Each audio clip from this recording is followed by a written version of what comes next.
ದೇವರೇ, ನಿನ್ನನ್ನು ನಂಬಿರುವಂಥ ಎಲ್ಲ ಭಕ್ತರಿಗೂ ಒಳ್ಳೇದು ಮಾಡಪ್ಪ. ಶಿವ ಅಲ್ವಾ, ಶಿವ ಇದ್ಮೇಲೆ ಶಿವನ ವಾಹನ ನಂದಿ ಇದ್ದೇ ಇರುತ್ತಲ್ವ. ಕೊನೆಯಲ್ಲಿ ಬೈಟು ಕಾಫಿ ತಗೊಂಡ್ವಿ. ಕಾಫಿ ಕುಡಿದ್ರೆ ಕೊನೆಯಲ್ಲಿ ಒಂಥರ ಬರ್ಬೇಕಾದ್ರೆ ತುಂಬ ಭಾರ ಆಗಿದ್ದು ಜೋಬು, ವಾಪಸ್ ಹೋಗ್ಬೇಕಾದ್ರೆ ಒಂದು ಸ್ವಲ್ಪ ಅಗ್ರ ಆಯಿತು. ಹುಡುಗರು ಹೃದಯನೇ ಹೊಡೆದಾಕ್ತೀರಾ, ಇನ್ನು ಕುಂಬಳಕಾಯಿ ಅಲ್ವಾ. ನನ್ಗೇನ್ ಇಷ್ಟ ಅಂತ ಯಾರು ಹೇಳಿಲ್ಲ, ಯಾರು ಕೇಳಿಲ್ಲ. ಹಾಯ್, ನಮಸ್ಕಾರ ಸ್ನೇಹಿತರೆ, ನಾನು ನವೀನ್ ಮಧುಗಿರಿ. ನನ್ನ ಯೂಟ್ಯೂಬ್ ಚಾನಲ್ಗೆ ತಮ್ಮೆಲ್ಲರಿಗೂ ಸ್ವಾಗತ. ಯಾರಾದರೂ ಹೊಸದಾಗಿ ನನ್ನ ಯೂಟ್ಯೂಬ್ ಚಾನಲ್ ನೋಡ್ತಿದ್ರೆ ನನ್ನ ಚಾನಲ್ನ ಸಬ್ಸ್ಕ್ರೈಬ್ ಮಾಡ್ಕೊಳ್ಳಿ. ಫೇಸ್ಬುಕ್ನಲ್ಲಾದರೆ ಮರಿದೆ ಫಾಲೋ ಮಾಡಿ. ಇವತ್ತು ಸೋಮವಾರ, ಜನವರಿ 1. ಈ ಕೆಲವರಿಗೆ ಅಲ್ಲ, ತುಂಬ ಜನಕ್ಕೆ ಹೊಸ ವರ್ಷ ಇವತ್ತು. ಕೆಲವರು ಯುಗಾದಿ ಹಬ್ಬ ನಮಗೆ ಹೊಸ ವರ್ಷ ಅಂತಾರೆ. ನಾನು ಅದೇ ಥರ ತಿಳ್ಕೊಂಡಿದ್ದೆ. ಆದರೆ ನಮ್ಮನೇಲಿ ಇವತ್ತೇ ಹೊಸ ವರ್ಷ ಅಂತ ಇದು ವಾದ ವಿವಾದಗಳು ಮಾಡಿ ಅವರೇ ಗೆದ್ದಿದ್ದಾರೆ, ನಮ್ಮ ಶ್ರೀಮತಿ ಅವರೇ. ಒಪ್ಕೊಬಿಟ್ಟಿದ್ದೀನಿ ನಾನು. ಹೊಸ ವರ್ಷ ಜನವರಿ 1. ಯುಗಾದಿ ಹಬ್ಬನೂ ನೂತನ ಸಂವತ್ಸರ, ಅದನ್ನು ಒಂದು ಹೊಸ ಸಂವತ್ಸರ ಅಂದ್ಕೊಳ್ಳೋಣ. ಮತ್ತು ಇದನ್ನು ಜನವರಿ 1 ಹೊಸ ವರ್ಷ ಅಂತಲೇ ಆಚರಿಸೋಣ ಅಂತ ತಿಳ್ಕೊಂಡು ತಮ್ಮೆಲ್ಲರಿಗೂ ಹೊಸ ವರ್ಷದ ಹಾರ್ದಿಕ ಶುಭಾಶಯಗಳು. ಅಲ್ಲ ನೋಡ್ರಿ, ನಮ್ಮ ಶ್ರೀಮತಿಯವರು, ನಮ್ಮ ಜನೆ ಮಗಳು. ನಿಮ್ಮೆಲ್ರಿಗೂ ಹೊಸ ವರ್ಷದ ಶುಭಾಶಯ, ಆರ್ಥಿಕ ಶುಭಾಶಯಗಳು. ಆರ್ಥಿಕ ಅಲ್ಲಮ್ಮ, ಹಾರ್ದಿಕ. ಹೊಸ ವರ್ಷದ ಹೇಳು. ನಿಮ್ಮೆಲ್ಲರಿಗೂ ಹೊಸ ವರ್ಷದ ಹಾರ್ದಿಕ ಶುಭಾಶಯಗಳು. Wish you happy new year ಇಂಗ್ಲೀಷಲ್ಲಿ, ಕನ್ನಡದಲ್ಲಿ ಹೊಸ ವರ್ಷದ ಹಾರ್ದಿಕ ಶುಭಾಶಯಗಳು. ನಿಮ್ಮೆಲ್ಲರ ಜೀವನದಲ್ಲಿ ಈ ವರ್ಷ ಸುಖ, ಸಂತೋಷ, ಆರೋಗ್ಯ, ಆಯಸ್ಸು, ಸಮೃದ್ಧಿ ಎಲ್ಲ ತುಂಬಾ ಹೆಚ್ಚಾಗಲಿ, ಚೆನ್ನಾಗಿರಲಿ ಅಂತ ಬಯಸ್ತಾ ಈ ಬ್ಲಾಗ್ನ ಇವತ್ತು ಶುರು ಮಾಡ್ತಾ ಇದ್ದೀನಿ. ನಮ್ಮ CID ಆಫೀಸರು ಅಂದರೆ ನಮ್ಮ ಶ್ರೀಮತಿಯವರು, ನಮ್ಮ ಜಾಣೆ ಮಗಳು, ನಾನು ಎಲ್ಲ ರೆಡಿಯಾಗಿದ್ದೀವಿ. 3 ರೆಡಿಯಾಗಿ ಈಗ ಹೊರಟಿದ್ದೀವಿ. ಮಧುಗಿರಿಗೆ ಹೋಗ್ಬಿಟ್ಟು ಒಂದು ದೇವಸ್ಥಾನಕ್ಕೆ ಹೋಗಿ ಬರೋಣ ಅಂತ. ಆ ದೇವಸ್ಥಾನಕ್ಕೆ ಹೋದ್ಮೇಲೆ ಅಲ್ಲಿಂದ ಅಲ್ಲಿನ ದೇವಸ್ಥಾನನ ಪರಿಚಯ ಮಾಡಿಕೊಡ್ತೀನಿ. ಈಗ ನಾವು ಈ ಬ್ಲಾಗ್ನ ತೋಟಕ್ಕೆ ಬಂದು ಯಾಕೆ ಶುರು ಮಾಡಿದ್ವಿ ಅಂದರೆ, ಹೊಸ ವರ್ಷ ಅಲ್ವಾ, ಮೊದಲನೇ ದಿನ. ಮೊದಲು ನಾವೆಲ್ಲೋ ಹೋಗೋದಕ್ಕೂ ಮುಂಚೆ ನಮ್ಮ ತೋಟಕ್ಕೆ ಬಂದಿದ್ದೀವಿ. ಯಾಕೆಂದರೆ ಈ ತೋಟ ನಮಗೆ ಒಂದು ಒಳ್ಳೆ ಬದುಕು ಕೊಟ್ಟಿದೆ, ಆರ್ಥಿಕವಾಗಿ ಒಂದು ಸ್ವಲ್ಪ ಚೈತನ್ಯ ಕೊಟ್ಟಿದೆ. ಅದಕ್ಕೋಸ್ಕರ ಮೊದಲು ಈ ತೋಟಕ್ಕೆ ಬಂದು ಇಲ್ಲೆಲ್ಲ ತೋಟ ಎಲ್ಲ ಒಂದು ರೌಂಡ್ ಸುತ್ತಾಡಿಕೊಂಡು, ಇಲ್ಲಿ ತೋಟ ಎಲ್ಲ ನೋಡಿಕೊಂಡು ಆಮೇಲೆ ಹೋಗೋಣ ದೇವಸ್ಥಾನಕ್ಕೆ ಅಂತ ಹೊರಟಿದ್ದೀವಿ. ಈಗ ದೇವಸ್ಥಾನಕ್ಕೆ ಹೋಗ್ತೀವಿ. ಅಲ್ಲಿಗೆ ಹೋದ್ಮೇಲೆ ಅಲ್ಲಿ ಬ್ಲಾಗ್ನ ಕಂಟಿನ್ಯೂ ಮಾಡ್ತೀನಿ. ಆ ದೇವಸ್ಥಾನದ ಪರಿಚಯ ಎಲ್ಲ ಸಾಧ್ಯ ಆದರೆ ನಿಮಗೆ ತಿಳಿಸ್ಕೊಡ್ತೀನಿ. ಬನ್ನಿ ಹೋಗೋಣ ದೇವಸ್ಥಾನಕ್ಕೆ. ಮತ್ತೆ ಮಧುಗಿರಿ ಟೌನಿಗೆ ಬರ್ತಿದ್ದಂಗೆ ಡೂಮ್ಲೆಟ್ ಸರ್ಕಲ್ಗೆ ಬಂದ್ವಿ. ಈ ಡೂಮ್ಲೆಟ್ ಸರ್ಕಲ್ ಅನ್ನೋದು ಮಧುಗಿರಿಯ ಹೃದಯ ಭಾಗ ಇದ್ದಂಗೆ. ಈ ಡೂಮ್ಲೆಟ್ ಸರ್ಕಲಲ್ಲಿ ಈ ಹೂವು ಅಜ್ಜಿ ಇದ್ದಾರೆ ನೋಡ್ರಿ, ಹೂವು ಮಾರ್ತಾರಲ್ಲ. ಪ್ರತಿ ಸಲ ನಾವು ಮಧುಗಿರಿಗೆ ಬಂದಾಗಲೂ ಈ ಅಜ್ಜಿ ಹತ್ರನೇ ಹೂವು ತಗೊಳೋದು. ನಮ್ಮ ಶ್ರೀಮತಿಯವ್ರಿಗೆ ದುಂಡ್ಮಲ್ಗೆ ಹೂವು ಅಂದರೆ ತುಂಬ ಇಷ್ಟ. ಆದರೆ ಈಗ ಸೀಸನ್ ಇಲ್ವಂತೆ, ದುಂಡ್ಮಲ್ಗೆ ಹೂವು ಬರ್ತಿಲ್ವಂತೆ. ಹಾಗಾಗಿ ನಮ್ಮ ಶ್ರೀಮತಿಯವರು ಕನಕಾಂಬರ ಹೂವು ತೊಗೊಂಡ್ರು. ಅವ್ರಿಗೆ ಮುಡ್ಕೊಳ್ಳೋದಕ್ಕೆ ಹೂವು ತೊಗೊಂಡ್ಮೇಲೆ ಆ ಅಜ್ಜಿ ಹತ್ರನೇ ಪೂಜಾ ಸಾಮಗ್ರಿ ಎಲ್ಲ ತೊಗೊಂಡ್ವಿ. ಹೂವು, ಕರ್ಪೂರ, ಊದ್ಗಡ್ಡಿ, ಏನೇನು ಪೂಜಾ ಸಾಮಗ್ರಿ ಬರುತ್ತೋ ಆ ಪೂಜಾ ಸಾಮಗ್ರಿಗಳನ್ನೆಲ್ಲ ಅಜ್ಜಿ ಹತ್ರನೇ ತೊಗೊಂಡು ಅಲ್ಲಿಂದ ನಾವು ದೇವಸ್ಥಾನಕ್ಕೆ ಹೊರಟ್ವಿ.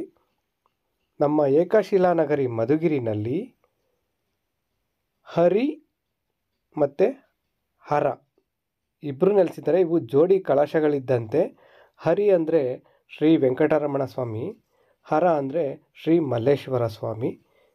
ನಾವೀಗ ಶ್ರೀ ಮಲ್ಲೇಶ್ವರ ಸ್ವಾಮಿ ದೇವಸ್ಥಾನಕ್ಕೆ ಬಂದಿರೋದು. ದೇವರೇ, ನಿನ್ನನ್ನು ನಂಬಿರುವಂಥ ಎಲ್ಲ ಭಕ್ತರಿಗೂ ಒಳ್ಳೇದು ಮಾಡಪ್ಪ.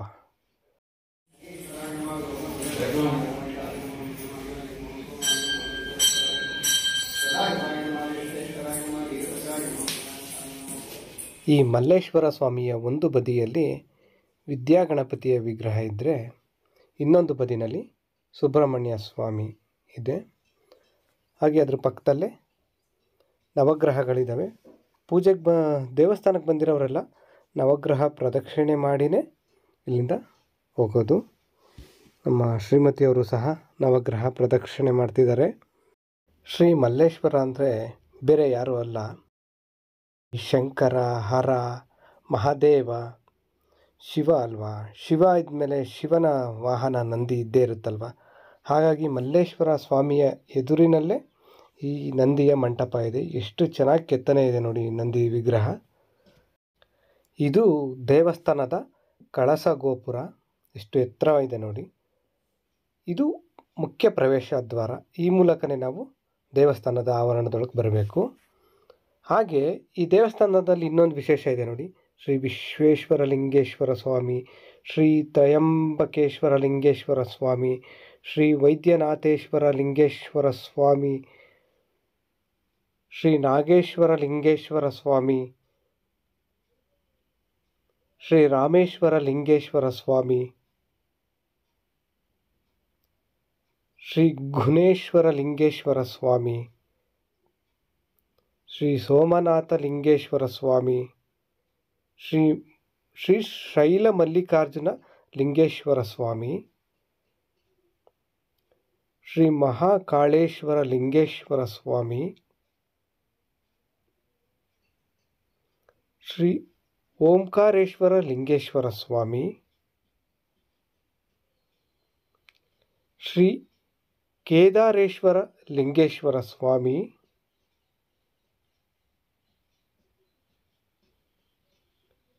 ಶ್ರೀ ಭೀಮಾಶಂಕರ ಲಿಂಗೇಶ್ವರ ಸ್ವಾಮಿ. ಈ ದೇವಸ್ಥಾನದ ಆವರಣದಲ್ಲಿ ಎಡಬದಿನಲ್ಲಿ ಬಲಬದಿನಲ್ಲಿ ಎರಡೂ ಬದಿನಲ್ಲಿ ಈ ರೀತಿ ಪುಟ್ಟ ಪುಟ್ಟ ಗುಡಿಗಳಿದ್ದಾವೆ. ಶಿವನ ಗುಡಿ, ಒಂದೊಂದು ಗುಡಿಗೂ ಒಂದೊಂದು ಹೆಸರು, ಏನು ಅಂತ ಹೆಸರೆಲ್ಲ ಹೇಳ್ಬಿಟ್ಟಿದ್ದೀನಿ. ಇದರ ಬಗ್ಗೆ ನನಗೆ ಹೆಚ್ಚಿನ ಮಾಹಿತಿ ಇಲ್ಲ, ಇನ್ನೊಮ್ಮೆ ಯಾವಾಗಾದರೂ ವಿಡಿಯೋದಲ್ಲಿ ತಿಳಿಸ್ಕೊಡ್ತೀನಿ. ದೇವಸ್ಥಾನದ ಆವರಣದಲ್ಲೇ ಮುಂಭಾಗದಲ್ಲಿ ಈ ಬಿಲ್ವಪತ್ರೆ ಮರ ಇದೆ. ಶಿವನಿಗೆ ತುಂಬ ಶ್ರೇಷ್ಠ ಅಂತೆ ಬಿಲ್ವಪತ್ರೆ. ಈ ಮರಕ್ಕೂ ಸಹ ಬಂದವರೆಲ್ಲರೂ ದೇವಸ್ಥಾನಕ್ಕೆ ಪ್ರದಕ್ಷಿಣೆ ಹಾಕಿ ಕೈ ಮುಗಿದು ಹೋಗ್ತಾರೆ. ಶಿವನಿಗೆ ತುಂಬ ಶ್ರೇಷ್ಠ, ಶಿವನ ಪೂಜೆಗೆ ಬಿಲ್ವಪತ್ರೆ ಅಂತೆ. ಹಾಗೆ ಮಲ್ಲೇಶ್ವರ ಸ್ವಾಮಿಯ ಒಂದು ಬದಿಯಲ್ಲಿ ನೋಡಿ ಅಯ್ಯಪ್ಪ ಸ್ವಾಮಿಯ ಪುಟಾಣಿ ದೇಗುಲ ಇದೆ, ಗುಡಿ ಇದೆ. ಅಯ್ಯಪ್ಪ ಸಹ ಶಿವನ ಮಗವನೇ ಆಗಬೇಕು, ಹರಿಹರ ಸುತನೇ ಅಯ್ಯಪ್ಪ ಅಂತ ನಿಮಗೆಲ್ಲ ಆ ಕತೆ ಗೊತ್ತಿರುತ್ತೆ ಅನಿಸುತ್ತೆ.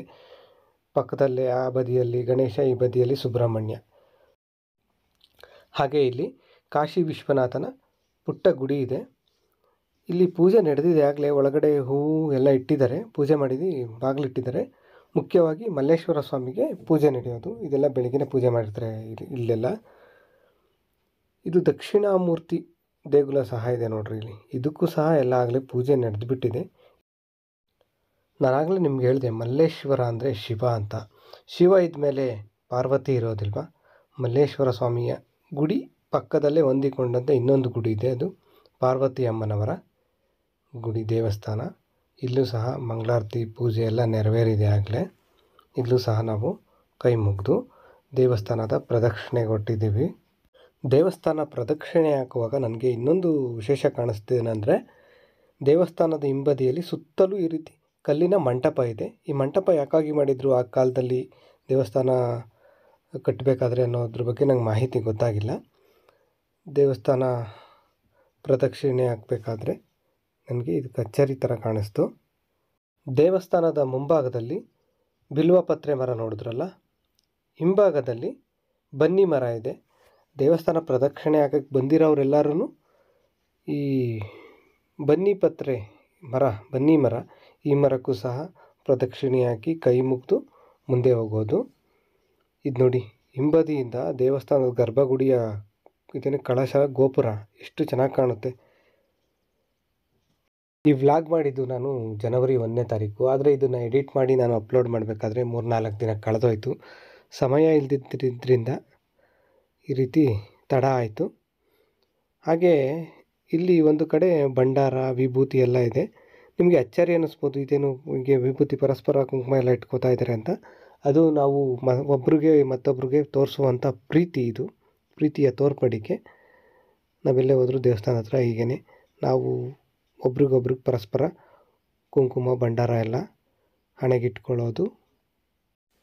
ದೇವಸ್ಥಾನದಲ್ಲಿ ಪೂಜೆ ಮತ್ತು ದೇವಸ್ಥಾನ ಪ್ರದಕ್ಷಿಣೆಯಲ್ಲಿರುವಂಥ ಪುಟ್ಟ ಪುಟ್ಟ ಗುಡಿಗೆಲ್ಲ ಪೂಜೆ ಕೈ ಮುಗಿದ ಮೇಲೆ ನನಗಿಲ್ಲಿ ಈ ಕಲ್ಲಿನ ಕೆತ್ತನೆಗಳು ತುಂಬ ವಿಸ್ಮಯವಾಗಿ ಕಾಣಿಸೋದು. ನೋಡಿ ಎಷ್ಟು ಆ ಕಾಲದಲ್ಲಿ ಎಷ್ಟು ಚೆನ್ನಾಗಿ ಕೆತ್ತಿದ್ದಾರೆ, ಬಾಯಿ ಮೂಗಿನ ಹೊಳ್ಳೆ ಎಲ್ಲನೂ ಕಟ್ಟಿದ್ದಾರೆ, ಎಷ್ಟು ನೀಟಾಗಿ ಕೆತ್ತಿದ್ದಾರೆ. ಪ್ರತಿಯೊಂದು ಕಂಬದ ಮೇಲೂ ಈ ರೀತಿ ಕೆತ್ತನೆ ಇದೆ. ಇದು ಮೋಸ್ಟ್ಲಿ ಬಹುಶಃ ಕುದುರೆ ಅನಿಸುತ್ತೆ, ಅಶ್ವಾರೂಢರಾಗಿದ್ದಾರೆ, ಯಾರೋ ಕುದುರೆ ಮೇಲೆ ಒಬ್ಬ ವ್ಯಕ್ತಿ ಕೂತಿರೋ ರೀತಿ ಇದೆ. ನನಗೆ ಈ ದೇವಸ್ಥಾನದ ಬಗ್ಗೆ ಪೂರ್ತಿ ಮಾಹಿತಿ ನಿಮಗೆ ತಿಳಿಸ್ಕೊಡ್ಬೇಕು ಅಂತ ಆಸೆ. ಮತ್ತೊಮ್ಮೆ ಯಾವಾಗಾದರೂ ಈ ದೇವಸ್ಥಾನದ್ದೇ ಒಂದು ಪೂರ್ತಿ ಸಂಪೂರ್ಣವಾಗಿ ಇದ್ರ ಬಗ್ಗೆನೇ ಮಾಹಿತಿ ತಿಳಿಸುವಂಥ ಒಂದು ವಿಡಿಯೋನ ಒಂದು ವ್ಲಾಗಲ್ಲಿ ಮಾಡಿ ನಿಮ್ಮ ಜೊತೆ ಹಂಚ್ಕೋತೀನಿ. ನಂದಿನಿ ಮಿಲ್ಕ್ ಪಾರ್ಲರ್ ಇದು ನಮ್ಮ ಜಾಣೆ ಮಗಳ ಫೇವ್ರೇಟ್ ಸ್ಪಾಟ್. ಏಕೆಂದರೆ ಇಲ್ಲಿ ಐಸ್ ಕ್ರೀಮ್ ಸಿಗುತ್ತೆ. ಐಸ್ ಕ್ರೀಮ್ ಅಂದರೆ ನಮ್ಮ ಜಾಣೆ ಮಗಳಿಗೆ ತುಂಬ ಇಷ್ಟ. ದೇವಸ್ಥಾನದಿಂದ ಹೊರಟು ನಾವು ಸೀದಾ ಇಲ್ಲಿಗೆ ಬಂದ್ವಿ. ನಮ್ಮ ಜಾಣೆ ಮಗಳು ಐಸ್ ಕ್ರೀಮ್ ತಿನ್ನಬೇಕು ಅಂದ್ಲು, ಅದಕ್ಕೋಸ್ಕರ ಇಲ್ಲಿಗೆ ಬಂದ್ವಿ. ನಮ್ಮ ಜಾಣೆ ಮಗಳು ಡಸ್ಟ್ಬಿನ್ ಹುಡುಕ್ತಾ ಇದ್ದಾಳೆ, ಏನೋ ಪೇಪರ್ ಪೀಸ್ ಏನೋ ಹಾಕೋದಕ್ಕೆ. ಡಸ್ಟ್ಬಿನ್ ಆ ಕಡೆ ಇದೆ ಅಂತ ಹೇಳಿದೆ, ಹಾಗೆ ಅದಕ್ಕೆ ಅಲ್ಲಿಗೆ ಡಸ್ಟ್ಬಿನ್ನಲ್ಲೇ ಎಲ್ಲ ಕಸ ಪೇಪರ್ ಪೀಸು ಏನೋ ಹಾಕಿದ್ಲು. ನಾವು ಮಕ್ಕಳಿಗೆ ಬರೀ ವಿದ್ಯೆ ಅಷ್ಟೇ ಕಲಿಸ್ಬಾರ್ದು, ಈ ರೀತಿ ಬುದ್ಧಿನೂ ಕಲಿಸ್ಕೊಡ್ಬೇಕು, ಹೇಳ್ಕೊಡ್ಬೇಕು. ಉತ್ತಮ ನಾಗರಿಕರಾಗಬೇಕು ಅವ್ರ ಮುಂದೆ ಭವಿಷ್ಯದಲ್ಲಿ. ಆ ರೀತಿ ಕೆಲವೊಂದು ಒಳ್ಳೆಯ ಗುಣಗಳನ್ನ ಕಲಿಸ್ಬೇಕಾಗುತ್ತೆ. ಅಂಥ ಒಳ್ಳೊಳ್ಳೆ ಗುಣಗಳನ್ನೆಲ್ಲ ನಾವು ಅವಳಿಗೆ ಈಗಲಿಂದನೇ ಹೇಳ್ಕೊಟ್ಟು ಕಲಿಸ್ತಾ ಇದ್ದೀವಿ, ರೂಢಿ ಮಾಡ್ತಾ ಇದ್ದೀವಿ ಎಲ್ಲನೂ. ಅಮ್ಮ ಮಗಳಿಬ್ಬರೂ ಒಂದೊಂದು ಕಪ್ ಐಸ್ ಏನೋ ತಗೊಂಡಿದ್ದಾರೆ, ಐಸ್ ಕ್ರೀಮ್ ತಿಂತಾಯಿದ್ದಾರೆ. ನಮ್ಮ ಜಾಣೆ ಮಗಳು ಐಸ್ ಕ್ರೀಮ್ ತಿಂದಾದಮೇಲೆ ಅವಳನ್ನ ಸ್ಕೂಲಿಗೆ ಕರ್ಕೊಂಡು ಹೋಗ್ಬೇಕು. ಇವತ್ತು ಜನವರಿ 1 ಫಸ್ಟ್ ಅಲ್ವಾ, ಇವತ್ತು ಅಬ್ಸೆಂಟ್ ಆಗಬಾರ್ದು, ಸ್ಕೂಲಿಗೆ ಕಳಿಸೋಣ ಅಂತ. ಶ್ರೀ ವಾರು ಗ್ರ್ಯಾಂಡ್ ನಮ್ಮ ಜಾಣೆ ಮಗಳನ್ನ ಸ್ಕೂಲಿಗೆ ಬಿಟ್ಟ ಮೇಲೆ ಅಲ್ಲಿಂದ ನಾನು ನಮ್ಮ ಶ್ರೀಮತಿ ಈ ಹೋಟೆಲಿಗೆ ಬಂದ್ವಿ. ನಾವು ದೇವಸ್ಥಾನಕ್ಕೆ ಹೋಗ್ತಿರೋದ್ರಿಂದ ನಾವೇನು ತಿಂದಿರಲಿಲ್ಲ, ಹಾಗೇ ಬಂದಿದ್ವಿ. ಆದರೆ ನಮ್ಮ ಜಾಣೆ ಮಗಳನ್ನ ಸ್ಕೂಲಿಗೆ ಕಳಿಸ್ಬೇಕಲ್ಲ, ಅದರಿಂದ ಅವಳಿಗೆ ತಿಂಡಿ ತಿನ್ನಿಸ್ಕೊಂಡು ಅವಳು ಸ್ಕೂಲ್ ಬ್ಯಾಗು ಲಂಚ್ ಬ್ಯಾಗ್ ಎಲ್ಲ ರೆಡಿ ಮಾಡಿ ಜೊತೆಲೇ ಕರ್ಕೊಂಡು ಬಂದಿದ್ವಿ. ನಮ್ಮ ಶ್ರೀಮತಿಯವರು ಇಡ್ಲಿ ವಡೆ ತಗೊಂಡ್ರು. ಅವರು ಬೆಳಿಗ್ಗೆ ಬೇಗ ಎದ್ದು, ಸ್ವಲ್ಪ ಬೆಳಗಿನ ಜಾವ ಬೇಗ ಎದ್ದು ಮನೆಯೆಲ್ಲ ಗುಡಿಸಿ ಸಾರಿಸಿ ದೇವಸ್ಥಾನಕ್ಕೆ ಹೋಗಬೇಕು ಅಂತ ಅಚ್ಚುಕಟ್ಟು ಮಾಡಿ ರೆಡಿ ಮಾಡಿದ್ರಲ್ಲ, ಹಾಗಾಗಿ ಹಸ್ವಾಗ್ತಿದೆ, ಏನಾದರೂ ತಿಂಡಿ ತಿನ್ನೋಣ ಅಂತ ಅಂದರು. ನನಗೆ ಹೊರಗಡೆ ಎಲ್ಲ ತಿನ್ನೋದೇನು ಅಷ್ಟೊಂದು ಇಷ್ಟ ಇಲ್ಲ, ನಾನು ಮನೆಗೆ ಹೋಗಿದ ಮೇಲೆ ತಿಂತೀನಿ ಅಂತ ಹೇಳಿದೆ. ಆದರೂ ಇಲ್ಲ, ನೀನು ತಿಂದರೆ ನಾನು ತಿನ್ನೋದು ಅಂತ ಹೇಳಿದ್ರು. ಹಾಗಾಗಿ ಅವ್ರು ಇಡ್ಲಿ ವಡೆ ತೊಗೊಂಡ್ರಲ್ಲ, ಅವ್ರ ಬಲವಂತಕ್ಕೋಸ್ಕರ ಅವ್ರು ತಿಂಡಿ ತಿನ್ನಲಿ ಅಂತ ನಾನು ಒಂದು ಸಿಂಗಲ್ ವಡೆ ಅಷ್ಟೇ ತೊಗೊಂಡೆ. ನಾವು ಯಾವಾಗಲಾದರೂ ಏನಾದರೂ ತಿನ್ನಬೇಕು ಅಂದಾಗ ಇದೇ ಹೋಟ್ಲಿಗೆ ಬರ್ತೀವಿ, ಯಾಕೆಂದರೆ ಇಲ್ಲಿ ಶುಚಿ ರುಚಿ ಎರಡೂ ಇರುತ್ತೆ. ಆದರೆ ಈ ಸಲ ಇಡ್ಲಿ ಸಾಂಬಾರು ಕಾಂಬಿನೇಷನ್ ಚೆನ್ನಾಗಿತ್ತು, ಚಟ್ನಿ ಮಾತ್ರ ಸ್ವಲ್ಪ ಸಪ್ಪೆ ಇತ್ತು. ತಿಂಡಿ ಎಲ್ಲ ಮುಗಿಸಿದ್ವಿ. ತಿಂದಾದಮೇಲೆ ಜೊತೆಗೆ ಕೊನೆಯಲ್ಲಿ ಬೈಟು ಕಾಫಿ ತಗೊಂಡ್ವಿ. ಕಾಫಿ ಕುಡಿದ್ರೆ ಕೊನೆಯಲ್ಲಿ ಒಂಥರ ಚೆನ್ನಾಗಿರುತ್ತೆ. ಅಲ್ಲಿಂದ ಸೀದಾ ಮೆಟ್ ಪ್ಲಸ್ ನಮ್ಮ ಮಧುಗಿರಿನಲ್ಲಿ ಹೊಸದಾಗಿ ಆರಂಭ ಆಗಿರುವಂಥದ್ದು ಇದು. ಒಂದು ಟ್ಯಾಬ್ಲೆಟ್ ತೊಗೋಬೇಕಿತ್ತು, ಯಾವುದೋ ಕೆಲವೊಂದು ಟ್ಯಾಬ್ಲೆಟ್ಗೋಸ್ಕರ ಇಲ್ಲಿಗೆ ಬಂದ್ವಿ. ಬರೀ ಟ್ಯಾಬ್ಲೆಟ್ ಅಷ್ಟೇ ಅಲ್ಲ, ನಮ್ಮ ಶ್ರೀಮತಿಯವರು ಅದ್ರ ಜೊತೆಗೆ ಅವರ ಅಮ್ಮ ಮಗಳಿಬ್ರಿಗೂ ಏನು ಕ್ರೀಮು, ಸೋಪು, ಪೌಡರ್ ಅವ್ರದ್ದೇನೋ ಇರುತ್ತಲ್ಲ ಹೆಣ್ಮಕ್ಳದ್ದು ಅಲಂಕಾರ ವಸ್ತುಗಳದ್ದೆಲ್ಲ, ಅವು ಎಲ್ಲ ಇಲ್ಲೇ ಸಿಗ್ತಾಯಿದ್ದಾವೆ ಅಂದರು. ಅದಕ್ಕೆ ಅದೆಲ್ಲ ತಗೊಂಡ್ರು. ಬರಬೇಕಾದ್ರೆ ತುಂಬ ಭಾರ ಆಗಿದ್ದು ಜೋಬು, ವಾಪಸ್ ಹೋಗ್ಬೇಕಾದ್ರೆ ಒಂದು ಸ್ವಲ್ಪ ಅಗ್ರ ಆಯಿತು. ಬರೀ ಅಲಂಕಾರಕ್ಕಷ್ಟೇ ತಗೊಂಡ್ರೆ ಹೊಟ್ಟೆಗೆ ತಿನ್ನೋದಕ್ಕೆ ಆಹಾರ ಬೇಡವಾ? ಹಾಗಾಗಿ ಅಲ್ಲಿಂದ ನಾವು ಸೀದಾ ತರಕಾರಿ ತಗೊಳೋದಕ್ಕೆ ಅಂತ ಬಂದ್ವಿ. ನಾವು ಬುಧವಾರ ಸಂತೆನಲ್ಲಿ ತರಕಾರಿ ತತ್ತಿದ್ದೆ, ಆದರೆ ಒಂದು 2 ವಾರದಿಂದ ನಾನು ಬುಧವಾರ ಸಂತೆಗೆ ಹೋಗೋಕ್ಕಾಗಿರಲಿಲ್ಲ. ಏಕೆಂದರೆ ಈಗ ಹೊಲದಲ್ಲೇ ಹಸಿಕಾಯಿ ಕಾಲ, ಅಂದರೆ ಹಸಿ ತೊಗರಿಕಾಯಿ, ಅವರೆಕಾಯಿ ಎಲ್ಲ ಸಿಗ್ತಾ ಇರುತ್ತಲ್ಲ, ಹಾಗಾಗಿ ಚಿಕ್ಕ ಪುಟ್ಟ ತರಕಾರಿ ಇಲ್ಲೇ ಮನೆ ಹತ್ರನೇ, ಊರ ಹತ್ರನೇ ಗಾಡಿ ಬಂದಾಗ ತಗೋತಾ ಇದ್ವಿ. ಹಾಗಾಗಿ ಅದಕ್ಕೆಲ್ಲ ತರಕಾರಿ ತಗೊಳ್ಳೋಣ ಅಂತ ಹೋಗಿ ಸ್ವಲ್ಪ ತರಕಾರಿ ತಗೊಂಡು ನೋಡಿ ಇಲ್ಲಿಗೆ ಬಂದಿದ್ದೀವಿ. ನನ್ನ ಮಗಳಿಗೆ ಯಾವಾಗಲೂ ಬುಕ್ ಸ್ಟೋರ್ ಇದು. ನನ್ನ ಮಗಳು ಬುಕ್ಸು, ಪೆನ್ಸಿಲು ಏನೇನೋ ತೊಗೊಳೋದಿಲ್ಲೇ. ನಾವು ಕ್ಯಾಲೆಂಡ್ರ್ ತೊಗೊಳೋಣ ಅಂತ ಬಂದ್ವಿ. ಈ ಜನವರಿ 1 ಬಂದರೆ ತುಂಬ ಜನ ಸಂಘ ಸಂಸ್ಥೆಗಳು, ರಾಜಕಾರಣಿಗಳು, ಆ ಸಂಘಟನೆ ಅವು ಇವು ಅಂತ ಕ್ಯಾಲೆಂಡ್ರುಗಳು ಬರ್ತಾವೆ, ಎಲ್ಲ ಕೊಡೋದಕ್ಕೆ ಬರ್ತಾರೆ. ಆದರೆ ಯಾವ ಕ್ಯಾಲೆಂಡ್ರು ನಾವು ನಾನು ಇಸ್ಕೊಳ್ಳೋದಿಲ್ಲ. ಅದು ನನ್ನ ಒಂದು ಪಾಲಿಸಿ, ನನ್ನ ವೈಯಕ್ತಿಕ ವಿಚಾರ ಅದು. ಪ್ರತಿ ವರ್ಷ ನಾವು ಮಹಾಲಕ್ಷ್ಮಿ ಕ್ಯಾಲೆಂಡರ್ನೇ ನಮ್ಮ ಮನೆಗೆ ತರ್ತೀವಿ. ಹಾಗಾಗಿ ಈ ವರ್ಷವೂ ಮಹಾಲಕ್ಷ್ಮಿ ಕ್ಯಾಲೆಂಡ್ರ್ ತಗೊಂಡ್ವಿ. ಆ ಕ್ಯಾಲೆಂಡರ್ ಜೊತೆಗೇ ನನ್ನ ಮಗಳಿಗೆ ಅಂತ ನೋಡ್ರಿ, ಇದು ಲಿಫ್ಟಿಕ್ ಎರೇಜರ್ ಅಂತೆ. ಇದು ಒಂದು ಪೆನ್ಸಿಲು. ಈ ಲಿಫ್ಟಿಕ್ ಎರೇಜರ್ ಚೆನ್ನಾಗಿದೆ, ಅವಳು ಪಿಂಕ್ ಕಲರ್ ಇಷ್ಟ, ಪಿಂಕ್ ಕಲರ್ ಇರುತ್ತಲ್ಲ ಅದಕ್ಕೆ ತಗೊಂಡ್ವಿ. ಹಾಗೆ ಪೆನ್ಸಿಲ್, ಈ ಥರ ಪೆನ್ಸಿಲ್ ಅವಳಿಗೆ ತುಂಬ ಇಷ್ಟ. ಅವಳ ಹತ್ರ ಒಂದು 2-3 ಇದೆ, ಎಲ್ಲ ಹಳೇದಾಗಿದೆ, ಬರೆದು ಅದಕ್ಕೆ ಲೆಡ್ ಹಾಕ್ಕೊಂಡು ಬರೆದು ಹಳೇದು ಮಾಡ್ಕೊಂಡಿದ್ದಾಳೆ. ಹೊಸ ವರ್ಷ ಅಲ್ವಾ, ಅವಳಿಗೂ ತುಂಬ ಖುಷಿಯಾಗುತ್ತೆ ಅಂತ ಹೊಸ ಇದನ್ನು ತಗೊಂಡ್ವಿ. ಈಗ ನಮ್ಮ ಶ್ರೀಮತಿಯವರು ಕುಂಬಳಕಾಯಿ ಹೊಡೆಯೋದಕ್ಕೆ ಕಾಯ್ತಾ ಇದ್ದಾರೆ. ಸಂಜೆ ಬೆಳಗ್ಗೆಯಿಂದ ಏನೇನಾಯಿತು ಅಂತ ನೋಡಿದ್ರಿ. ಸಂಜೆ ನಮ್ಮ ಜಾಣೆ ಮಗಳು ಎಲ್ಲ ಸ್ಕೂಲಿಂದ ಬಂದ್ಲು. ಆಮೇಲೆ ನಮ್ಮ ಶ್ರೀಮತಿಯವರು ಮನೆಯಲ್ಲೆಲ್ಲ ಪೂಜೆ ಮಾಡಿ ಸಂಜೆ ಮತ್ತೆ ಆಮೇಲೆ ನಮ್ಮೂರಲ್ಲಿ ದೇವಸ್ಥಾನ ಇದೆ. ನಮ್ಮೂರು ಗ್ರಾಮ ದೇವತೆ ಕರಿಯಮ್ಮ ದೇವಸ್ಥಾನ. ಆ ದೇವಸ್ಥಾನಕ್ಕೆ ಹೋಗಿ ಬಂದಿದ್ದಾರೆ. ಈಗ ಬೆಳಿಗ್ಗೆ ಹೋಗ್ಬೇಕಾದ್ರೆ ಏನೂ ಸ್ವೀಟ್ ಮಾಡೋಕ್ಕಾಗಿಲ್ಲ, ಸ್ವೀಟ್ ಮಾಡಿಲ್ಲ. ಅದಕ್ಕೆ ಈಗ ನಮ್ಮ ಶ್ರೀಮತಿಯವರು ಮನೇಲಿ ಒಂದು ಕುಂಬಳಕಾಯಿ ಇತ್ತು, ಅದರಲ್ಲಿ ಸ್ವೀಟ್ ಮಾಡ್ತೀನಿ ಅಂತ ಈಗ ರೆಡಿ ಮಾಡ್ತಾ ಇದ್ದಾರೆ. ಸ್ವೀಟ್ ಮಾಡೋದಕ್ಕೆ ರೆಡಿ ಮಾಡ್ತಾ ಇದ್ದಾರೆ. ಜಾಣೆ ಮಗಳು ಹಾಕಿಸ್ತಾವಳೆ, ನಿದ್ದೆ ಬರ್ತೈತೆ ಅವಳಿಗೆ. ಹಾ, ಬೆಳಗ್ಗೆ ದೇವಸ್ಥಾನಕ್ಕೆ ಹೋಗ್ಬೇಕು ಅಂತ ಬೇಗ ಇದ್ದಿದ್ಲು. ಮತ್ತೆ ಮಧ್ಯಾಹ್ನ ನಿದ್ದೆ ಮಾಡಿಲ್ಲ, ಸ್ಕೂಲಲ್ಲಿ ಇದ್ಲಲ್ಲ ಸಂಜೆವರೆಗೂ. ಅದಕ್ಕೆ ಈಗ ನಿದ್ದೆ ಬರ್ತೈತೆ. ಬೇಗ ಬೇಗ ನಾವೆಲ್ಲ ಸ್ವೀಟ್ ಮಾಡಿ ಊಟ ಮಾಡಿಸಿ ಮಲಗಿಸ್ಬೇಕು ಅವಳಿಗೆ. ಜಾಣೆ ಮಗಳ ಒಂದು ಕ್ವಶನ್ ಕೇಳಲ್ಲ ನಾನು ನಿಂಗೆ. ಅವರ್ ನ್ಯಾಷನಲ್ ಅನಿಮಲ್ ಯಾವುದು? ಟೈಗರ್. ಅವರ್ ನ್ಯಾಷನಲ್ ಬರ್ಡ್ ಯಾವುದು? Peacock. Our national fruit? Mango. Our national vegetable national vegetable ನಂಗೊತ್ತು ಪಂಕಿನ್. ಗೊತ್ತಾ? ಅಂದ್ರೆ ನಮ್ಮ ರಾಷ್ಟ್ರೀಯ ತರಕಾರಿ ಅದೇನು ಗೊತ್ತಾ? ಪಂಕಿನ್ ಅಂದ್ರೆ ಕನ್ನಡದಲ್ಲಿ ಏನು? ಕನ್ನಡದಲ್ಲಿ ಕುಂಬಳಕಾಯಿ. ಅದನ್ನ ಇವತ್ತು ನಮ್ಮ ಶ್ರೀಮತಿ ಅವ್ರು ತಗೊಂಡಿದ್ದಾರೆ. ಆ ಕುಂಬಳಕಾಯಲ್ಲಿ ಸ್ವೀಟ್ ಮಾಡ್ತಾರಂತೆ. ಹಾ, ನೀವು ಹುಡುಗಿರ್ ಎಂತೆಂತಾನೆ ಹೊಡೆದಾಕ್ತೀರಾ, ಹುಡುಗರು ಹೃದಯನೇ ಹೊಡೆದಾಕ್ತೀರಾ, ಇನ್ ಕುಂಬಳಕಾಯಿ ಅಲ್ವಾ? ಪೀಸ್ ತುಂಬಾ ಎಳೆ ಕುಂಬಳಕಾಯಿ ಅಲ್ವಾ ಇದು? ಚೆನ್ನಾಗೈತೆ. ಹಚ್ಚಿ ನೋಡ್ತೀನಿ. ತುಂಬಾ ಎಳೆದಾದ್ರೆ ಸಿಪ್ಪೆ ಏನ್ ತೆಗೆದ್ ಬೇಡ, ಹಂಗೆ ಮಾಡ. ಸಿಪ್ಪೆ ಏನ್ ಬೇಡ, ಎಳೆದಾದ್ರೆ ಹಂಗೆ ಮಾಡಿದ್ರು ಚೆನ್ನಾಗಿರ್ತದೆ. ಬಲ್ತಿದ್ರೆ ಸಿಪ್ಪೆ ತೆಗಿತೀನಿ. ನೋಡು, ಹಚ್ಚಿ ನೋಡು. ಅದು ಬಿಸಾಕೋದು ಬೂದ್ ಕುಂಬಳಕಾಯಿನ ದಸರಾದಲ್ಲಿ ಅಲ್ವೇನಮ್ಮ? ಅದು ಬಿಸಾಕೋದು ಬೂದ್ ಕುಂಬಳಕಾಯಿನ ದಸರಾದಲ್ಲಿ ತಾನೆ. ಮತ್ತದೇ ಈಳ್ಗೆ ಮಣೆ ನಮ್ಮ ಮನೇಲಿ. ಆ ಈಳ್ಗೆ ಮಣೆ ಎಲ್ಲದಕ್ಕೂ, ತರಕಾರಿ ಹೆಚ್ಚೋದಕ್ಕೂ, ತೆಂಗಿನಕಾಯಿ ತುರಿಯೋದಕ್ಕೂ, ಎಲ್ಲದಕ್ಕೂ. ಅದು ಒಳಗಡೆ ಭಾಗನ ತೆಗೆದಾಕ್ಬೇಕಲ್ಲ. ಇದನ್ನೆಲ್ಲ ಈ ತರ ಇರುತ್ತಲ್ಲ ಒಳಗಡೆ, ಈ ತರ ಇರುತ್ತಲ್ಲ, ಏನೋ ಬೀಜ ಎಲ್ಲ ಇರುತ್ತೆ ಮಧ್ಯದಲ್ಲಿ ಒಳಗಡೆ ಭಾಗ. ಅದನ್ನ ತೆಗೆದಾಕ್ಬಿಟ್ಟು ಹಚ್ಚಿಡ್ಬೇಕು ನೀಟಾಗಿ. ಈ ತರ ಅದನ್ನ ಸಣ್ಣ ಸಣ್ಣ ಪೀಸ್ ಮಾಡಿ ಹಚ್ಚಿಡ್ತಾರೆ.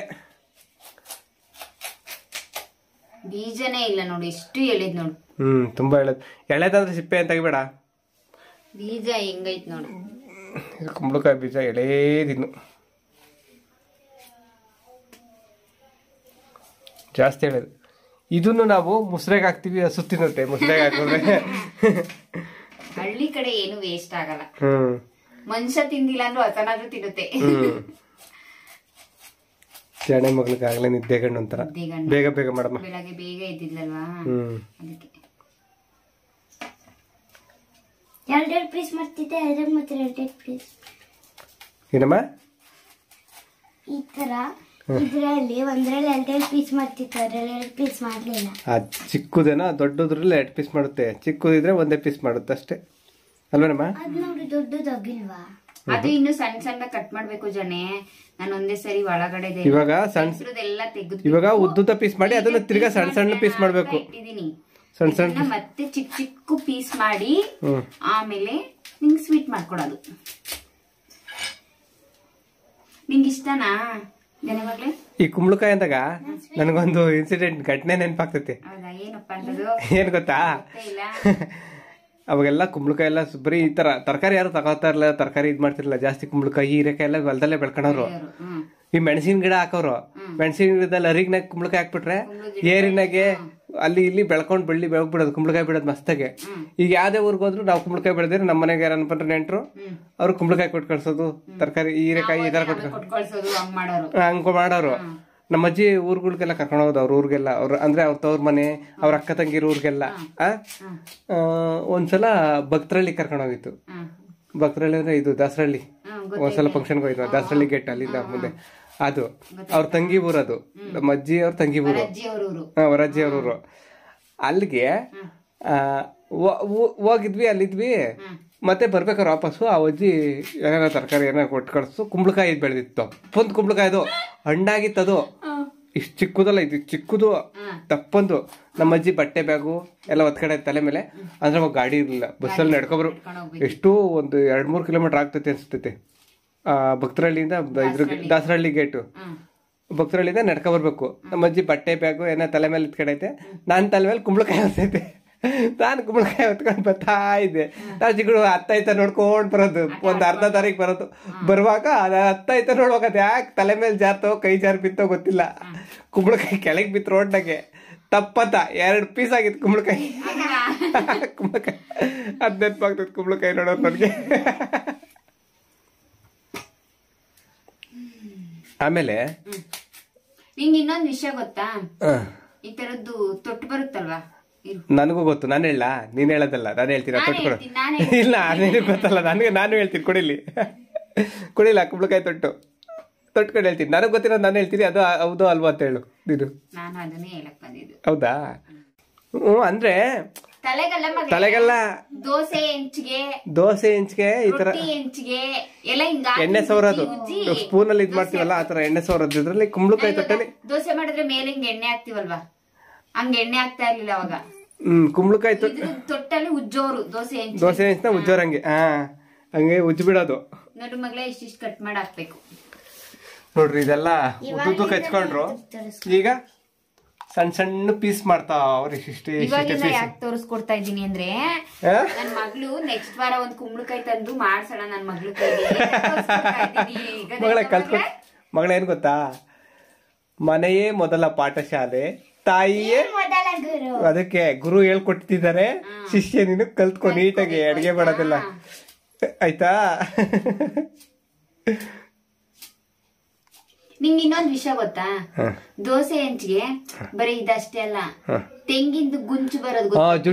ಗುಂಜು ಅಂದ್ರೆ ಅದು ಜುಟ್ಟು ಅದನ್ನ ಹಿಂಗ್ ಕೊಯ್ಕೊಂಡ್ಬಿಡೋರು ಚಾಕ್ದಲ್ಲಿ. ಗೊತ್ತು, ಅದೇ ಇದು ಶಿವನ್ ತಲೆ, ಅದು ಜುಟ್ಟು ತೆಗಿಬಾರ್ದು ತೆಂಗಿನಕಾಯಿ ಮೇಲೆ, ಹಂಗೆ ಹೊಡಿಬೇಕು ಅಂತ ಹೇಳ್ತಾರೆ. ತೆಂಗಿನಕಾಯಿನ 3 ಕಣ್ಣಿನ ಮೇಲೆ ಇರ್ತೈತಲ್ಲ ಅದು, ಅದನ್ನ ಕೊಯ್ಕೊಬಿಟ್ಟು ಅದ್ರಲ್ಲೂ ಎಣ್ಣೆ ಸೋರ. ಹಿಂಗ ಎಣ್ಣೆ ನಮ್ಮ ಮನೇಲೂ ಸೇಮ್ ಅದೇನೆ. ನಮ್ಮಮ್ಮ ಕುಂಬಳಕಾಯಿ ಇದ್ದಾಗ ಕುಂಬಳಕಾಯಿ ತೊಟ್ಟಿದ್ದಾಗ ಕುಂಬಳಕಾಯಿ ತೊಟ್ಟಲ್ಲಿ ಮಾಡೋರು. ಎಷ್ಟ್ ದಿನ ಬರುತ್ತೆ ಅದು ಹಾಳಾದ್ಮೇಲೆ? ಅವಾಗ ತೆಂಗಿನಕಾಯಿ ಜುಂಗು ಮೇಲೆ ಇರ್ತೈತಲ್ಲಮ್ಮ. ಅಲ್ಲಿ ಇದು ದೇವಸ್ಥಾನಕ್ಕೆ ಹೋಗಿ ಬಂದಿವಲ್ಲ, ಕಾಯಿ ತಗ ತೋರಿಸ್ತೀನಿ, ಅಲ್ಲ ಐತಲ್ಲ ಈ ತರ ಐತಲ್ಲ, ಇಲ್ಲಿ ಹಿಂಗ್ ಕುಯ್ದ್ಬಿಟ್ಟು ಹಿಂಗ್ ಎಣ್ಣೆಗೆ ಎದ್ಬಿಟ್ಟು ಹಿಂಗ್ ಅದು ಕಿತ್ಕೊಬಿಡೋರು ಪೂರ್ತಿ ಮೇಲ್ಗಡೆ ಜುಟ್ನ. ಜಾಗ ಇರ್ತಿತ್ತಲ್ಲ, ಬಿಸಿ ಇತ್ತಾಗ್ತಿರ್ಲಿಲ್ವ, ಎಣ್ಣೆಗೆ ಹಿಂಗ್ ಅದ್ದದು, ಹಿಂಗ್ ಬಳಿಯೋದು ದೋಸೆ ಹೆಂಚಿಗೆ, ಆತರ ಮಾಡ್ತಿದ್ದೆ. ನಮ್ಮ ಅಮ್ಮನೂ ಅಷ್ಟೇ, ನಾವು ಚಿಕ್ಕವರಿದ್ದಾಗ ಕುಂಬಳಕಾಯಿ ಪಾಯಸ ಸಕ್ಕತ್ತಾಗಿ ಮಾಡೋದು. ನಾನ್ ಮಾಡಿಲ್ಲ, ಆದ್ರೆ ಆತರ ಮಾಡ್ತಾರೆ ಅಂತ ಗೊತ್ತು. ಅದನ್ನೆಲ್ಲ ಕುಂಬಳಕಾಯಿ ಪಾಯಸನ ಸಖತ್ತಾಗಿ. ನಿಂಗೆ ನನಗೆ ತುಂಬಾ ಇಷ್ಟವಾದ ಸ್ವೀಟ್ ಅಂದ್ರೆ ಕುಂಬಳಕಾಯಿ ಪಾಯಸ. ಹೌದಾ? ನಿಮ್ಗೆ ಯಾರಿಗೂ ಗೊತ್ತೇ ಇಲ್ವಾ? ಮದ್ವೆ ಆಗಿ ಎಷ್ಟು ವರ್ಷ ಆಯ್ತು? ನನ್ಗೆ ತುಂಬಾ ಇಷ್ಟವಾದ ಸ್ವೀಟ್ ಯಾವ್ದು ತಿಳ್ಕೊಳ್ಳಿ. ನೋಡ್ರಿ ನನ್ನ ಹೆಂಡತಿಗೆ ಗೊತ್ತೇ ಇಲ್ಲ. ತುಂಬಾ ಇಷ್ಟವಾದ ಇದ್ಯಾವ್ದು ಅಂತ ಗೊತ್ತು. ತಿಂಡಿ ಯಾವ್ದು? ಚಿತ್ರಾನ್ನ. ಅದೇ ನಿಮ್ಮ ಅಮ್ಮ ಮಾಡ್ತೀವಿ ಚಿತ್ರಾನ್ನ. ನನ್ಗೆ ಸ್ವೀಟ್ ಅಲ್ಲಿ ಒಬ್ಬಟ್ಟು ಇಷ್ಟ. ಒಬ್ಬಟ್ಟಿಗೆ ತುಪ್ಪ ಹಾಕೊಂಡು ತಿನ್ನೋದು, ಆ ಕಾಯಲ್ಲೆಲ್ಲ ಕಿವ್ಸ್ಕೊಂಡು ತಿಂತಾರ. ಮಾತು ನಂಗೆ ಒಂಚೂರು ಇಷ್ಟ ಆಗಲ್ಲ. ನೋಡ್ರಿ ಅಪ್ಪ, ನೀವ್ ಅಮ್ಮ ತಿನ್ನತ್ತೆ ಕಾಯಲ್ಲಿ ಹಾಕೊಂಡು, ಒಬ್ಬಟ್ಟಿಗೆ ಕಾಯಲ್ಲಿ ಕಿವ್ಸ್ಕೊಂಡು ತಿನ್ನತ್ತೆ. ಏನ್ ಗೊತ್ತಾ, ಬಿಸಿ ಬಿಸಿ ಒಬ್ಬಟ್ಟು ಸುಡ್ತಾ ಇರ್ಬೇಕು, ತಟ್ಟೆಗೆ ಹಾಕಬೇಕು, ಅದು ಕಾಯಲ್ಲಿ ಕಿವ್ಸ್ಕೊಂಡು ತಿನ್ಬೇಕು. ತುಪ್ಪ ಕಾಯಲ್ಲಿ ಹಾಕೊಂಡು ಕಿವ್ಸ್ಬಿಟ್ಟು ತಿನ್ನೋದು ಸಖತ್ ಇಷ್ಟ ನನಗೆ. ಕಿವ್ಚ್ ತಿನ್ನೋದು ಇಷ್ಟ ಆಗಲ್ಲ. ಒಬ್ಬಟ್ಟು ಮೇಲೆ ತುಪ್ಪ ಇಷ್ಟ ಆಗಲ್ಲ. ನಂಗೂ ಕರ್ಗಡ್ಬು ಇಷ್ಟ ಇಲ್ಲ, ಒಬ್ಬಟ್ಟೆ ಇಷ್ಟ. ನಂಗೆ ಒಬ್ಬಟ್ಟು ಜಾಣೆ ಮಗಳು ಕರ್ಗಡ್ಬು ಇಷ್ಟ ಅಲ್ಲ, ನಮ್ಮ ಕರ್ಗಡ್ಬು ಇಷ್ಟ ಅವಳಿಗೆ. ಆದ್ರೆ ಒಬ್ಬಟ್ಟಿಗಿಂತ ಜಾಸ್ತಿ ನನ್ಗೆ ಕುಂಬಳಕಾಯಿ ಪಾಯಸ ಇಷ್ಟ. ಯಾಕೆಂದ್ರೆ ಅವಾಗೆಲ್ಲ ಈಗ ಒಬ್ಬಟ್ಟು ಅಂತವೆಲ್ಲ ಮಾಡ್ಬೇಕು ಅಂದ್ರೆ ಯುಗಾದಿ ಹಬ್ಬ, ಗೌರಿ ಹಬ್ಬ ಇಂಥ ಟೈಮಲ್ಲಿ ಅಷ್ಟೇ ಮಾಡ್ತಿದ್ರು. ಇವಾಗ ನಾವ್ ಯಾವಾಗ ಬೇಕೋ ಒಬ್ಬಟ್ಟು ಮಾಡ್ಕೊಂತಿದ್ವಿ ತಿನ್ಬೇಕು ಅಂದಾಗೆಲ್ಲ. ಅವಾಗ ಯಾಕೆಂದ್ರೆ ನಡೀತಿರ್ಲಿಲ್ಲ ಜೀವನ, ಕಷ್ಟ ಇತ್ತು. ಎಣ್ಣೆ ತರಬೇಕು ಅಂದ್ರೆ, ಮೈದಾ ತರಬೇಕು ಅಂದ್ರೆ ಅವ್ರು ದುಡ್ಡು ಇರ್ತಿರ್ಲಿಲ್ಲ, ಕಷ್ಟ ತುಂಬಾ. ಅದಕ್ಕೋಸ್ಕರ ಅವರು ಮಾಡ್ತಾ ಇರಲಿಲ್ಲ. ಮತ್ತೆ ಈ ತರ ಕುಂಬಳಕಾಯಿ ಪಾಯಸ ಮಾಡ್ಬಿಡೋರು. ತುಂಬಾ ಕಡಿಮೆ ಖರ್ಚು, ಬೆಲ್ಲ ಒಂದೇ ಖರ್ಚಾಗದ, ಅದಕ್ಕೇನಿಲ್ಲ. ಬೆಲ್ಲ ಒಂದೇ ತರಬೇಕು. ಹೆಂಗು ಹೊಲದಲ್ಲಿ ತೆಂಗಿನಕಾಯಿ ಬೆಳೆಯೋರು, ತೆಂಗಿನಕಾಯಿ ಕುಟ್ಬಿ ಒಡಾಕ್ಬಿಟ್ಟು ಒಂದ್ ತೆಂಗಿನಕಾಯಿ ತುರ್ದ್ಬಿಟ್ಟು ಹಾಕ್ಬಿಡೋರು. ಮತ್ತೆ ಕಡ್ಲೆಕಾಯಿ ಬೆಳೆಯೋರು, ಅದನ್ನೇ ಹುರ್ದಾಕೋರು. ಬೆಲ್ಲ ಒಂದೇ ಖರ್ಚಾಗ್ತಿದ್ದು. ನಿಂಗೆ ಇನ್ನೊಂದು ವಿಷಯ ಗೊತ್ತಾ, ಕುಂಬಳಕಾಯಿ ಪಾಯಸ ಪಲ್ಯ ಅಲ್ಲ, ಸಾರಿ ಪಲ್ಯಕ್ಕೂ ಹಾಕ್ತಾರೆ. ತುಂಬಾ ರುಚಿಯಾಗಿರ್ಬೇಕು ಅಂದ್ರೆ ಅದಕ್ಕೆ ಕಡಲೆ ಬೀಜದ ಪುಡಿ ಹಾಕಿದ್ರೇನೆ ಒಂದು ಟೇಸ್ಟ್. ಕಡಲೆ ಬೀಜ ಹುರಿದು ಪುಡಿ ಮಾಡಿ ಹಾಕ್ಬೇಕು, ಮಾಡಿ ಹಾಕಿದ್ರೇನೆ ಸಕ್ಕತ್ತಾಗಿರೋದು ಅದು ಟೇಸ್ಟು. ನನ್ಗೆ ಅದಕ್ಕೆ ನಾವು ಚಿಕ್ಕವರಲ್ಲಿ ತುಂಬಾ ತಿಂದಿರೋ ಸ್ವೀಟ್ ಅಂದ್ರೆ, ತುಂಬಾ ಜಾಸ್ತಿ ತಿಂದಿರೋ ಸ್ವೀಟ್ ಅಂದ್ರೆ ನನ್ ಕುಂಬಳಕಾಯಿ ಪಾಯಸನೇ. ಅದಕ್ಕೆ ನನ್ ಕುಂಬಳಕಾಯಿ ಪಾಯಸ ಅಂದ್ರೆ ಏನೋ ಒಂಥರ ಸೆಂಟಿಮೆಂಟು, ಏನ್ ತಿಂಡಿ ಇಷ್ಟ? ಇಷ್ಟ ಜಾಸ್ತಿ. ನಂಗೆ ಏನ್ ತಿಂಡಿ ಇಷ್ಟ? ನಿನ್ಗ ನಿನ್ಗೆ ಏನ್ ಮಗಳೇ? ಮಸಾಲೆ ದೋಸೆ. ಅಲ್ಲ, ನಾನು ಹೇಳ ಕರೆಕ್ಟ್. ನೀನ್ ಹುಟ್ಟ ಎಷ್ಟು ವರ್ಷ ಆಯ್ತು ಮಗಳೇ? ಎಷ್ಟು ವರ್ಷ ಆಯ್ತು? ಅಮ್ಮಂಗೆ ಏನ್ ಇಷ್ಟ ಅಂತ ತಿಳ್ಕೊಂಡಿಲ್ಲ. ನೀನ್ ಹೇಳು. ಚಪಾತಿ ಇಷ್ಟ. ಇಲ್ಲ, ನಂಗೆ ಚಪಾತಿ. ಒಂದ್ ನಿಮಿಷ ನೀನ್ ಮದ್ವೆ ಸ್ಟಾರ್ಟಿಂಗ್ ಅಲ್ಲಿ ನಂಗೆ ಹೇಳಿದ್ದೆ ನಂಗೆ ಚಪಾತಿ ಅಂದ್ರೆ ತುಂಬಾ ಇಷ್ಟ ಅಂತ. ಅದಕ್ಕೆ ನಮ್ಮ ಮನೇಲಿ ಅವಾಗ ಜಾಸ್ತಿ ಚಪಾತಿ ಮಾಡ್ತಿದ್ವಿ, ನೆನ್ಪಾಯ್ತಾ? ನಿಜ ತಾನು ಹೇಳಿದ್ದೆ ಇಲ್ವಾ? ಚಪಾತಿ ತಿಂದು ತಿಂದು ತಿಂದು ಬೋರ್ ಆಗುತ್ತೆ. ಇವಾಗ ಏನ್ ಇಷ್ಟ ಅಂತ ಹೇಳಿ ನೋಡೋಣ. ಇವಾಗ್ಲಾ? ನಿನ್ ಕುಂಬಳಕಾಯಿ ಪಾಯಸ ಇಷ್ಟ ಅಂತ ನೀನ್ ಯಾವತ್ತೂ ನನ್ನ ಹತ್ರ ಹೇಳಿಲ್ಲ. ಹೇಳಿದ್ರೆ ನಾನು ಹೇಳ್ತಾ ಇದ್ದೆ. ಇವಾಗ ನಂಗೆ ಏನ್ ಇಷ್ಟ ಹೇಳಿ, ನೀವ್ ಹೇಳಿದ್ರು ಹೇಳ್ಬೇಕಷ್ಟೇ. ಇವಾಗ ನಾನು ಕುಂಬಳಕಾಯಿ ಪಾಯಸ ಇಷ್ಟ ಅಂತ ಹೇಳೋ ಸಂದರ್ಭ ಬಂದಿರ್ಲಿಲ್ಲ, ಅದಕ್ಕೆ ಹೇಳಿರ್ಲಿಲ್ಲ ಅಷ್ಟೇ, ಆಯ್ತಾ? ಇದು ಏನು ಸರಿ ಇಲ್ಲ. ಇದು ಕುಂಬಳಕಾಯಿನೆಲ್ಲ ನೀಟಾಗಿ ತೊಳ್ಕೊತೀವಿ. ಅದ್ರಲ್ಲಿ ಏನಿರುತ್ತೆ ಏನು ಇರಲ್ಲ, ಅದ್ರ ತೊಳಿತೀವಿ ಅಷ್ಟೇ ಒಂದ್ಸರಿ. ನೀ ಅಮ್ಮಗೆ ಏನ್ ಇಷ್ಟ ಗೊತ್ತಾ ಮಗಳೇ? ಪಲಾವ್ ಇಷ್ಟ. ನಾಳೆ ಅದಕ್ಕೆ ಪಲಾವ್ ಮಾಡುತ್ತೆ, ವೆಜಿಟೇಬಲ್ ಪಲಾವ್. ನಿಜ ಮಗಳೇ? ನಿಂಗೆ ಇಷ್ಟನಾ ಮಗಳೇ ಪಲಾವ್? ವೆಜಿಟೇಬಲ್ ನಂಗಂತೂ ಪುಳಿಯೋಗರೆ ಚಿತ್ರಾನ್ನ ಅಂದ್ರೆ ಸಖತ್ ಇಷ್ಟನಪ್ಪ. ಹೌದಾ? ಅದನ್ನೇ ಮಾಡ್ತೀನಿ ನಾನು. ಅಯ್ಯೋ ಬೇಡಮ್ಮ, ಇವತ್ತು ಮಾಡಿದ್ಯಾ ಚಿತ್ರಾನ್ನ? ಇವಾಗ ಚಿತ್ರಾನ್ನ ಮಾಡಿದ್ಯಾ? ನೋಡ್ರಿ, ನಮ್ ಜಾಣೆ ಮಗಳು ಏನ್ ಮಾಡ್ಬೇಕು ಅಂದ್ರೆ ಬೆಳಿಗ್ಗೆ ಚಿತ್ರಾನ್ನ ಮಾಡು ಅಂತ ಕೇಳಿದ್ಲು. ಬೆಳಿಗ್ಗೆ ಅವ್ರಮ್ಮ ಟೊಮೆಟೊ ಬಾತ್ ಮಾಡೋದಕ್ಕೆ ಬಟಾಣಿ ಎಲ್ಲ ಬಟಾಣಿ ಎಲ್ಲ ನೆನ್ಸ್ಬಿಟ್ಟು ರೆಡಿ ಮಾಡಿದ್ರು. ಟೊಮೆಟೊ ಬಾತ್ ಮಾಡಕ್ಕೆ ಅವ್ಳು ಚಿತ್ರಾನ್ನ ಕೇಳಿದ್ಲು, ಅದಕ್ಕೆ ಮಾಡಕ್ಕಾಗಿಲ್ಲ, ಟೊಮೆಟೊ ಬಾತೆ ಮಾಡಿದ್ರು ಬೆಳಿಗ್ಗೆ ದೇವಸ್ಥಾನಕ್ಕೆ ಹೋಗಕ್ ಮುಂಚೆ. ಈಗ ಅದಕ್ಕೆ ಚಿತ್ರಾನ್ನ ಮಾಡಿದ್ದಾರೆ. ಇಷ್ಟ ಅಂತ ಚಿತ್ರಾನ್ನ. ಅದು ಅಷ್ಟೇ, ಅವಳಿಗೂ ಚಿತ್ರಾನ್ನನೇ ಇಷ್ಟ. ಅಮ್ಮ, ನಮ್ಮಮ್ಮ, ನಾನು ಮಗ, ನನ್ನ ಮಗಳು, ನಾನು ಅಪ್ಪ, ನಾವಿಬ್ರು ಒಂದೇ. ನೀನ್ ಯಾರು? ಅದೇ ನಾನು ಯಾರು? ಅಮ್ಮ. ಹೀಗೆ ಮಂಗಿಲ ಮಾಡ್ಬಾರ್ದು. ನೀನು ಸಣ್ಣ ಏನೋ ಡಾಟರ್ ಆಫ್ ರಾಮಣ್ಣ, ನೀನು ರಾಮಣ್ಣನ ಮಗಳು. ಏ ಅಲ್ಲ ಅಲ್ಲ ಅಲ್ಲ, ರಂಗಶಾಮಣ್ಣನ್ ಮೊಮ್ಮಗಳು. ದೊಡ್ಡ ಮನೆತನ ರಂಗಶಾಮಣ್ಣನ್ ಮೊಮ್ಮಗಳು. ಈಗ ಚಿತ್ರಾನ್ನ ಮಾಡಿ ಇಟ್ಟಿದ್ದಾರೆ ನಮ್ ಜನೆ ಮಗಳಿಗೆ ಇಷ್ಟ ಅಂತ. ಕುಂಬಳಕಾಯಿ ಪಾಯಸ ಮಾಡ್ತಾವ್ರೆ. ಅದ್ರ ಜೊತೆಗೆ ನನ್ನ ಫೇವ್ರೇಟ್ ಒಂದು, ನಮ್ ಜಾಣೆ ಮಗಳು ಅದು ಫೇವ್ರೇಟ್. ತೋರ್ಸಮ್ಮ, ಎಲ್ಲಿ ಮೆಣಸಿನ್ಕಾಯಿ ಎಲ್ಲಿದ್ದೆ? ಎಲ್ಲಿ ಮೆಣಸಿನ್ಕಾಯಿ? ನಮ್ದು ಮೆಣಸಿನ್ಕಾಯಿ. ಹಾ, ಮೆಣಸಿನ್ಕಾಯಿ ಬಜ್ಜಿ ಮಾಡೋದಕ್ಕೆ. ನನಗೆ ಮೆಣಸಿನ್ಕಾಯಿ ಬಜ್ಜಿ ಅಂದ್ರೆ ಇಷ್ಟ, ಅದೇ ಉದ್ದ ಇದ್ರ ಜೊತೆಗೆ ಸ್ವಲ್ಪ ಖಾರನು ಇದ್ರೆ ಚೆನ್ನಾಗಿರುತ್ತೆ ಅಂತ ನಮ್ಮ ಮನೇಲಿ ಮೆಣಸಿನ್ಕಾಯಿ ಬಜ್ಜಿನೂ ಮಾಡ್ತಿದ್ದಾರೆ. ನಮ್ ಜಾಣೆ ಮಗಳಿಗೂ ಇಷ್ಟ ಮೆಣಸಿನ್ಕಾಯಿ ಬಜ್ಜಿ ಅಂದ್ರೆ, ನನಗೂ ಇಷ್ಟ. ಇವತ್ತಿನ ಹೊಸ ವರ್ಷ ಸ್ಪೆಷಲ್ ಏನೇನಮ್ಮ? ಏನಮ್ಮ? ನಮ್ ಮನೆಯವ್ರಿಗೆ ತುಂಬಾ ಇಷ್ಟ ಆಗುವಂತ ಕುಂಬಳಕಾಯಿ ಪಾಯಸ, ನನ್ ಮಗಳಿಗೆ ತುಂಬಾ ಇಷ್ಟ ಆಗುವಂತ ಚಿತ್ರಾನ್ನ, ಹಾಗೆ ನನ್ ಗಂಡ ನನ್ ಮಗಳಿಗೆ ತುಂಬಾ ಇಷ್ಟ ಆಗುವಂತ ಮೆಣಸಿನ್ಕಾಯಿ ಬಜ್ಜಿ. ಆದ್ರೆ ನನ್ಗೇನ್ ಇಷ್ಟ ಅಂತ ಯಾರು ಹೇಳಿಲ್ಲ, ಯಾರು ಕೇಳಿಲ್ಲ. ಅವ್ರು ಮಾಡ್ತಾ ಇದ್ದೀನಿ. ಚಿತ್ರಾನ್ನ ಪುಳಿ ಆಗ್ರೆ ತರ್ಲೆ ನನ್ ಮಗಳೇ. ಬೆಳಿಗ್ಗೆಯಿಂದ ಏನೇನಾಯ್ತು ಅಂತ ನೋಡಿದ್ರಿ. ಹೊಸ ವರ್ಷ ಜನವರಿ 1 ಸೋಮವಾರ. ಈ ದಿನ ನಮ್ಮ ಜೀವನದಲ್ಲಿ ಹೀಗಿತ್ತು. ನಿಮ್ಮ ಜೀವನದಲ್ಲಿ ಹೇಗಿತ್ತು ಕಮೆಂಟ್ ಮೂಲಕ ತಿಳಿಸಿ. ಮತ್ತೊಮ್ಮೆ ಎಲ್ಲರಿಗೂ ಹೊಸ ವರ್ಷದ ಹಾರ್ದಿಕ ಶುಭಾಶಯಗಳು. ನಿಮ್ಮೆಲ್ಲರ ಜೀವನದಲ್ಲೂ ಆಯಸ್ಸು, ಆರೋಗ್ಯ, ಸಂಪತ್ತು ಎಲ್ಲವನ್ನು ಆ ದೇವರು ಕರುಣಿಸ್ಲಿ ಅಂತ ಹೇಳ್ತಾ ಈ ವ್ಲಾಗ್ನ ಇಲ್ಲಿಗೆ ಮುಗಿಸ್ತಾ ಇದ್ದೀವಿ. ಹೊಸದಾಗಿ ಯಾರಾದ್ರೂ ನಮ್ಮ ಯೂಟ್ಯೂಬ್ ಚಾನಲ್ ನೋಡ್ತಿದ್ರೆ ನಮ್ಮ ಚಾನಲ್ ಸಬ್ಸ್ಕ್ರೈಬ್ ಮಾಡ್ಕೊಳ್ಳಿ. ಫೇಸ್ಬುಕ್ ನಲ್ಲಾದ್ರೆ ಮರಿದೆ. ನಿಮ್ಮೆಲ್ರಿಗೂ ಒಳ್ಳೇದಾಗ್ಲಿ. ಮತ್ತೊಂದು ಬ್ಲಾಗ್ ಅಲ್ಲಿ ಮತ್ತೆ ಸಿಗ್ತೀವಿ. ಧನ್ಯವಾದ. ಬಾಯ್.